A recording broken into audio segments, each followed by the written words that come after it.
Bon les gars, j'étais obligé de sortir la lampe frontale pour terminer la randonnée du deuxième jour de nuit, tout simplement parce qu'on n'a pas encore trouvé de coin pour le bivouac. On cherche un coin relativement plat pour bien dormir. Demain on a encore une troisième journée qui sera bien chargée, peut-être pas autant que cette deuxième journée là, mais bon, c'est important le sommeil, de bien dormir, comme ça on recharge les batteries et demain on entame de plus belle. Bon, il est presque 21 h, on a trouvé un petit coin avec Alexis. Finalement ce soir on va dormir à la Belle Étoile. On est descendu en altitude, on doit être dans les 1700, 1800. Il y a moins de vent et il fait pas très froid avec le matériel qu'on a. On va très bien dormir. Donc là j'ai installé la Space Blanket, j'ai sorti le sac de couchage pour qu'il reprenne un peu du volume et il y a mon tapis de sol en dessous. Et en attendant, on est en train de se faire chauffer de l'eau pour, comme d'habitude, les lyophilisés. C'est quoi le menu ce soir, Alexis? Au menu, ce sera tartiflette savoyarde, donc c'est un repas de chez nous. Ouais, bon, ce sera moins bon qu'une vraie tartifle, on est d'accord? Sûr. Mais on va voir ce que ça donne. J'ai pas goûté ça, on verra. Ce sera peut-être très bon. Peut-être qu'on sera déçu. Ça sent bon en tout cas. Alexis, quel est ton retour par rapport à aujourd'hui? Bah écoute, bonne journée intense, surtout avec les moments difficiles du coup qu'on a eu dans les pierres là. En plus on est arrivé assez tard sur le campement, après voilà ça s'est fait, on a quand même profité, c'était cool. Voilà, la montagne c'est quand même toujours super d'être en montagne. Nickel. Et puis si on a encore faim, qu'est-ce qu'on prend en dessert? Au dessert on a un poulet de myrtille où on aura un gâteau de riz à la vanille. Voilà, au choix. D'habitude je prends pas de dessert en trek, là c'était la première fois, je voulais tester un petit peu. Bon, on est d'accord, c'est du confort, hein, c'est du luxe. Mais bon, on part que 3 jours, on pouvait se le permettre avec le poids. Ça fait du bien un petit dessert de temps en temps. Alors, la tartiflette est passée, elle est dans le vide. Un petit peu décevant cette tartiflette au niveau goût. Alors ça se mange sans problème, mais je m'attendais à mieux. Après c'est vrai qu'on s'attend aussi aux bonnes tartiflettes faites maison, donc bon, c'est pas très grave. On est en train de faire un petit point carte. Alexis, on a combien de kilomètres à faire demain? Alors demain on a environ 13 bornes à faire, avec environ, on avait vu 500 mètres de dénivelé positif. Donc là on est où et on va où? Alors on est ici au chalet de mairie, donc on va passer par le col des ânes, on va remonter juste en dessous de la pointe percée à 2000 mètres, donc ça sera notre point le plus haut, plus élevé de l'étape. Et ensuite on va se laisser descendre jusqu'à notre parking pour retrouver nos voitures. Allez, le moment du dodo est en train d'approcher, on a bien mangé, ça fait du bien. Et là, vous pouvez voir, on a fait une petite installation à la Belle Étoile. D'ailleurs, j'éteins la lumière, vous voyez que c'est la pleine lune. Elle est très belle, elle va peut-être nous énerver un petit peu. On aura pas mal de luminosité, mais bon, on est là pour profiter du ciel aussi. Sur ce, les amis, pour moi, ça va être tout pour ce soir. Je vous dis à demain, en espérant qu'on passera une très bonne nuit pour commencer la troisième et dernière journée du trek avec des batteries rechargées à bloc.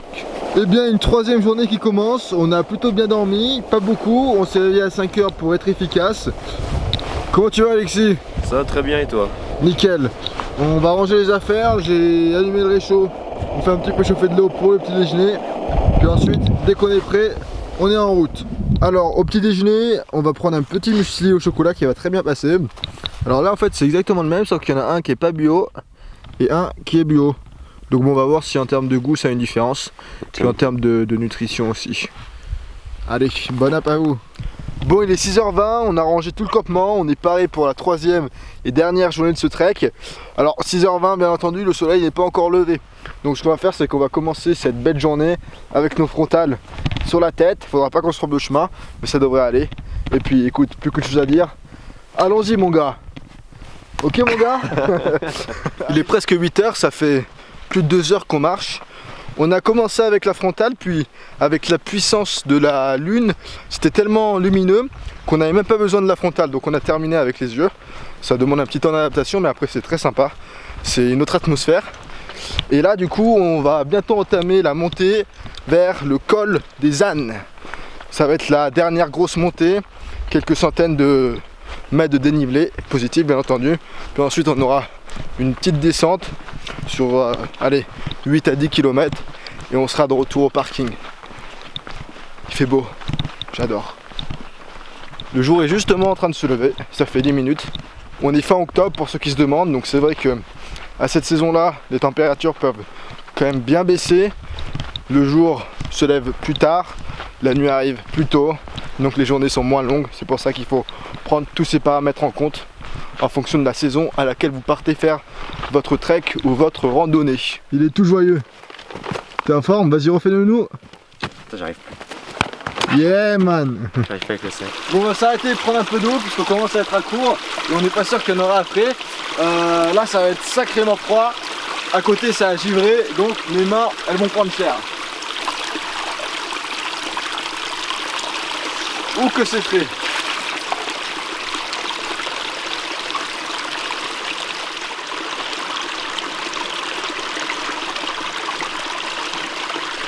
On est en train d'arriver dans un milieu un petit peu plus forestier.